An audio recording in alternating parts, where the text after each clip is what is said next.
धीरज को आखिरकार बार से बाहर निकाल दिया गया था, इससे पहले कि वह सीधा खड़ा हो पाता। गौतम और उसके साथ के 1 दर्जन लोग भी बाहर निकल आए थे। सोनिया ये सब देखकर बहुत ज्यादा कंफ्यूज थी। उसको सब कुछ एक सपने के जैसा लग रहा था। सोनिया मन ही मन पुष्कर को देखकर अपने ख्यालों में डूबी हुई थी। क्या चल क्या रहा है? हे भगवान, कहीं असली में किसी अमीर बाप की औलाद तो नहीं है जो जानबूझकर अपनी पहचान छिपाता हो और मेरे करीब आ रहा है? पर वह मेरे करीब क्यों आना चाहता है? उफ, ये तो मेरी तरफ ही देख रहा है। मैं अब क्या करूं? क्या करूं? ये आखिर क्या करना चाहता है? तुम्हें क्या हुआ? तुम्हारा चेहरा इतना लाल क्यों है? अब सब ठीक है, मैं उनसे कुछ बात करके आता हूं और तुम यहां तब तक कुछ देर मेरा इंतजार करो। सोनिया ने कंफ्यूजन में बस सिर हिला दिया था। पुष्कर सिस्टर लवलीना से सारे मामले से निपटने और बिजनेस जारी रखने के लिए कहा। अब बार का मामला लगभग सुलझ गया था। सोनिया को काम से छुट्टी मिली और वे दोनों घर लौट गए थे। पुष्कर उस रात अपने विला लौट आया था।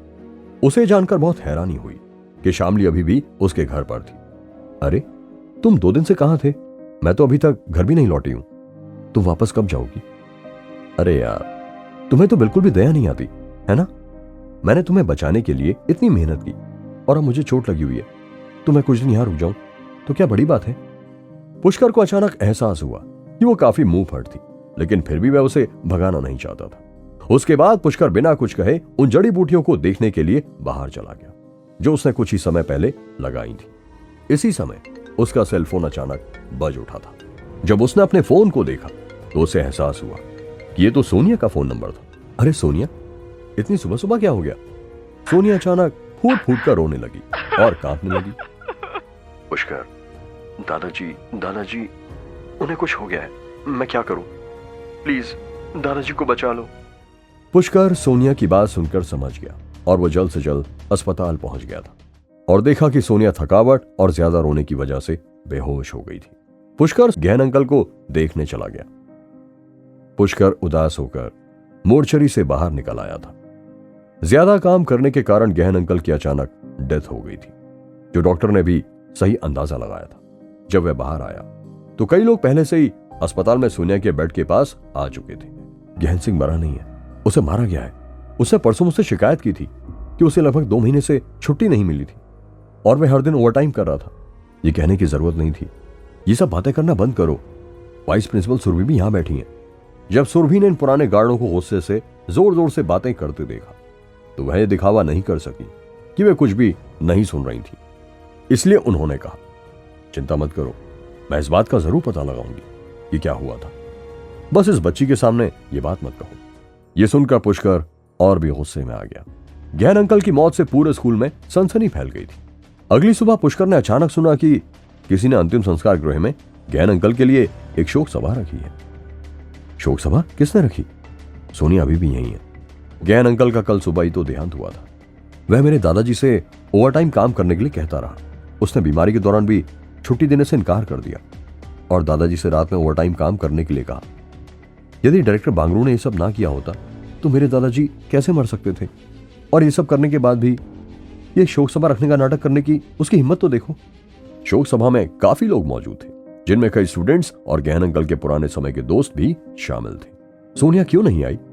इस पर डायरेक्टर बांगरू ने कहा, मैं बहुत दुखी है और उसे इस वक्त आराम की जरूरत है, इसलिए उसे अभी के लिए आराम करने देना चाहिए। गहन सिंह जी मेरे साथ एक भाई और एक पिता की तरह व्यवहार करते थे। मैं कॉलेज के वर्किंग डेज में उनकी बहुत परवाह करता था। मैं उनका ख्याल रखता था, लेकिन शायद वो काफी नहीं था। अगर मैं अपने एम्प्लॉइज का और अधिक ध्यान रखता तो शायद ऐसा कभी नहीं होता। गहन सिंह जी के इस दुनिया से चले जाने में मैं खुद को भी रिस्पॉन्सिबल मानता हूं। उसने बहुत सिंसियरली बात की, जिससे उनके आसपास मौजूद सभी लोग इमोशनल हो गए और कहा, डायरेक्टर प्लीज हौसला रखिए। हम सभी आपकी कड़ी मेहनत और प्रैक्टिकल सोच को सलाम करते हैं। हालांकि इंसान को तो एक दिन इस दुनिया से जाना ही है। गहन सिंह जी के साथ जो हुआ वो तो कोई भी सोच तक नहीं सकता था। आपको खुद को दोष नहीं देना चाहिए। इस तरह हिम्मत हारने से काम नहीं चलेगा। डायरेक्टर बांगरू ने पोलाइटली कहा, मैं सच में उतना अच्छा नहीं हूं। मैं सिर्फ एक सिंपल डायरेक्टर हूं जो 3 साल से इस पोजीशन पर काम कर रहा हूं। मैं बस अपना काम अच्छी तरह से करने की पूरी कोशिश करता हूं। मैंने हमेशा सोनिया को अपनी बेटी की तरह माना है। मैं उसका गार्जियन बनूंगा। मैं उसे पढ़ने के लिए बाहर भी भेजूंगा और हर एम्प्लॉय का परिवार मेरा परिवार है। हालांकि बहुत से लोग गुस्सा तो हो रहे थे, लेकिन बोलने की हिम्मत कोई भी नहीं कर पा रहा था। डायरेक्टर बांगरू बहुत पावरफुल आदमी था और प्रिंसिपल से उसके अच्छे रिलेशन थे।